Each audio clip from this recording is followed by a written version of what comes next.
Good morning, everyone. Good morning, and welcome to today's Southeast and Caribbean Disaster Resilience Partnership 2022 Annual Meeting, Day 2. My name is John Phillips Bourne, and I lead a climate resilience team at a company called SLR, where we are working on many of the challenges being discussed at this meeting and collaborating towards positive outcomes.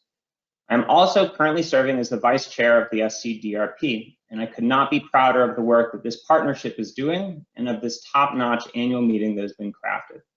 Thank you all for participating and for the work you do.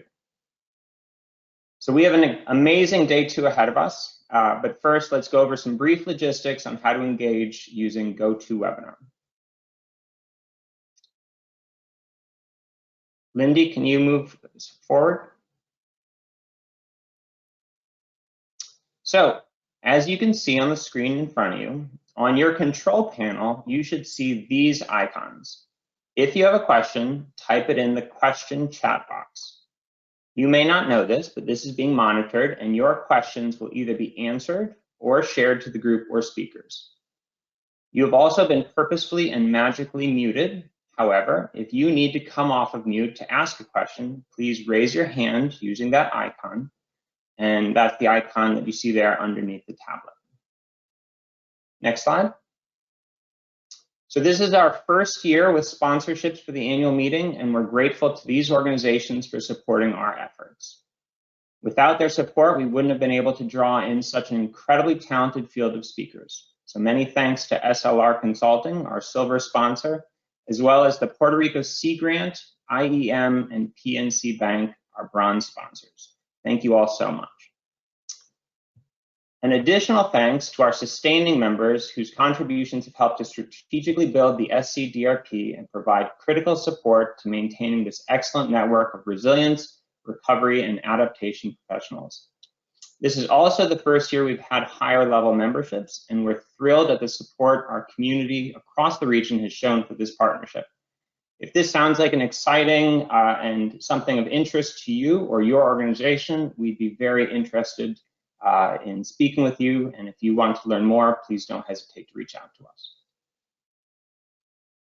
So I've been excited about this meeting's agenda for weeks and feel like I've been talking about it to everyone. And while you may think that it just came together magically over a single cup of coffee, it's actually the results of a lot of work and a combined vision and effort by our excellent steering committee, which we feel reflects the diversity of disciplines, geographies, and backgrounds across the region.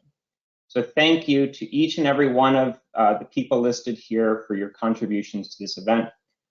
I would also like to give an added level of gratitude to Lindsay Betzold, our SCDRP Advisory Board Chair, and Meredith Hovis, our SCDRP Coordinator, who have worked tirelessly on this meeting to make sure it came together and has happened yesterday and today. So thank you both for your efforts.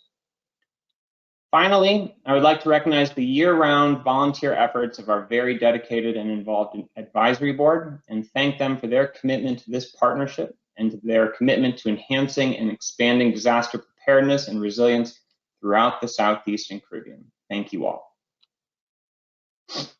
So welcome and thanks to everyone, to all of our participants today as we explore the theme, Unique Communities, Shared Challenges, Building Resilience Equitably.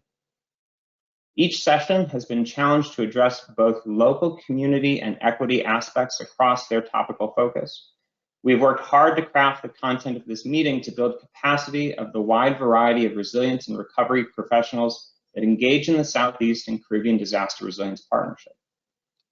This meeting is the flagship effort of our partnership, and we feel confident that the speakers and discussions over the course of these 2 days will help us continually move toward our goal of increasing preparedness, strengthening community resilience, and supporting recovery from storms and disasters in the region. This group is working to serve as the primary network for professionals in emergency management, climate adaptation, and disaster recovery in the U.S. Southeast and Caribbean territories. We welcome participants from the U.S. Virgin Islands and Puerto Rico, North Carolina, South Carolina, Georgia, and Florida, as well as participants today from across the nation and region, our neighboring states, Virginia and Alabama and others. So thanks everyone for coming. We're delighted to have a broad spectrum of sectors represented with great participation from federal, state, and local governments, nonprofit organizations, academia, and the private sector. Thanks to everyone for what you do and for joining our meeting today.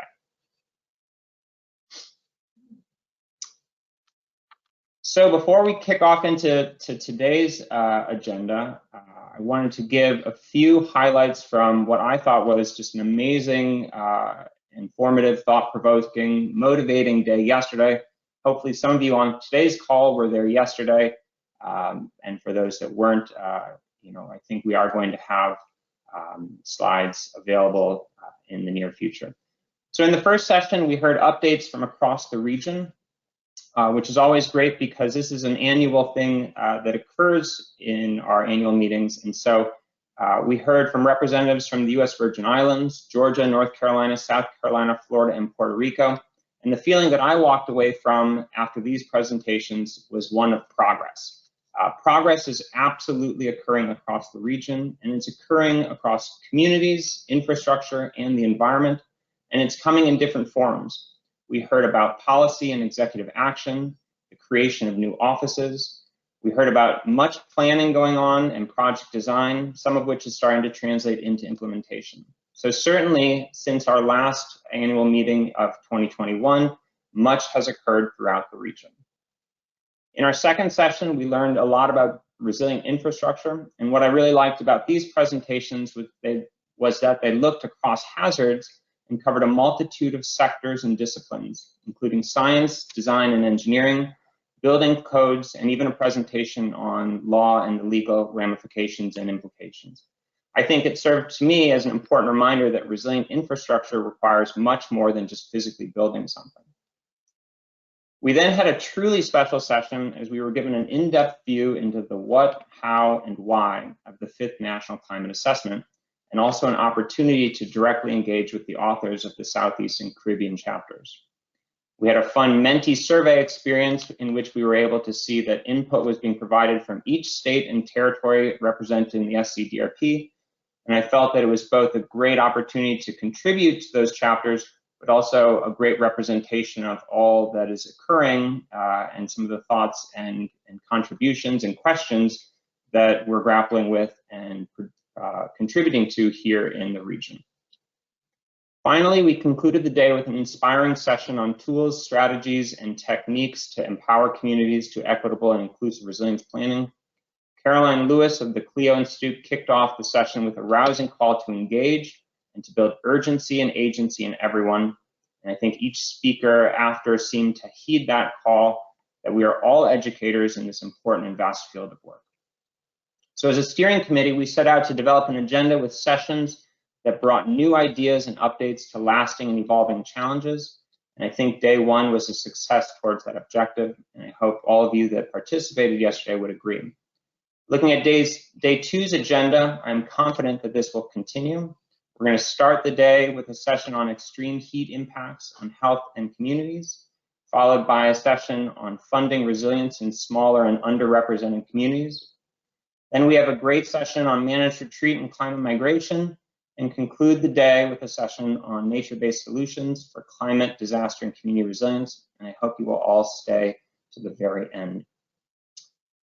Finally, I wanted to highlight our important activity seeking to build information on resilience and recovery for our next generation of climate resilience and recovery professionals.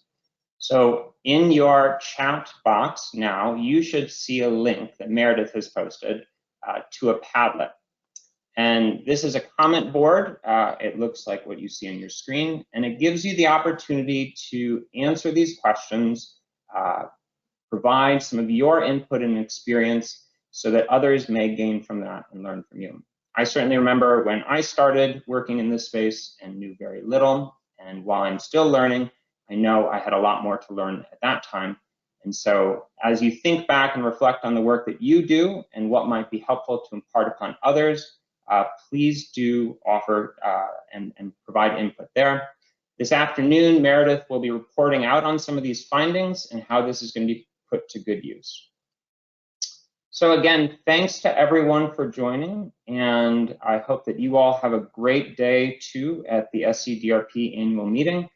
And with that, I'd like to pass the microphone to Pamela Burkowski of Blue Sapphire Strategies, who will be our moderator for the first session.